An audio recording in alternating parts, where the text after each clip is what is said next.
Dear student, কেমন আছো? I hope প্রত্যেকে শুধু ভালো নয়, ভীষণ ভালো আছো। স্ক্রিনের ওপর কোন পরিমাপের ধারণা এই চ্যাপ্টারে একটা কোশ্চেন দেখা যাচ্ছে, তাই না?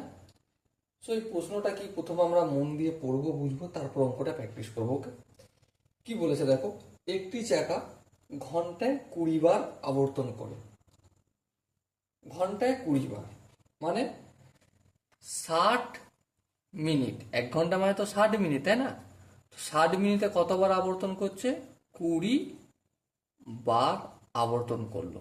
বেশ, তাহলে এবার আমাকে বলো, কি বলবে যে 25 মিনিটে ওই জায়গাটি কত রেডিয়ান ঘুরবে। আচ্ছা, এখানে গল্প আলাদা, আগে কত বার ঘুরে সেটা বের করে নিই। ঠিক আছে, 1 মিনিটে ঘুরবে কত? 20/60 বার। ওকে, তাহলে 25 মিনিটে কত ঘোরে? 25 মিনিটে ঘুরবে 20/60 × 25। এই শূন্য এই শূন্য কাটলো, হ্যাঁ, 2 × 1 = 2, 3 × 2 = 6। তাহলে কি পেলাম? 25 বাই কত? 25/3 এত বার। বলো, এখানটা কি ক্লিয়ার?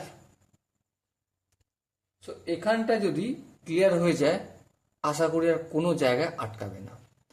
এবার বলো, এবার আমি অঙ্কে আসি। একবার ঘোরে কোনো কাঁটা কতটা? একবার ঘোরে কতটা? যদি কোনো চাকা একবার ঘোরে, তার মানে 360 ডিগ্রি, তাই তো? হ্যাঁ, ঠিক। এবারে আমরা কি জানি? 180 ডিগ্রি সমান জানি পাই। হ্যাঁ, তাহলে এর ডবল হচ্ছে 360 ডিগ্রি। হ্যাঁ, তাহলে 360 ডিগ্রি সমান কি হয়ে যাবে? 2 পাই রেডিয়ানের চিহ্ন হয়ে যাবে। হবে কি হবে না? হ্যাঁ, ঠিক।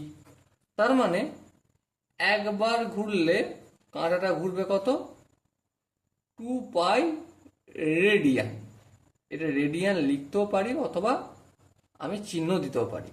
তাহলে π/3 টাইমস ঘুরছে, তাই না? কত মিনিটে? 25 মিনিট। তাহলে এতবার ঘুরলে কত রেডিয়ান ঘুরবে? তাহলে 25/3 বার ঘুরছে কত?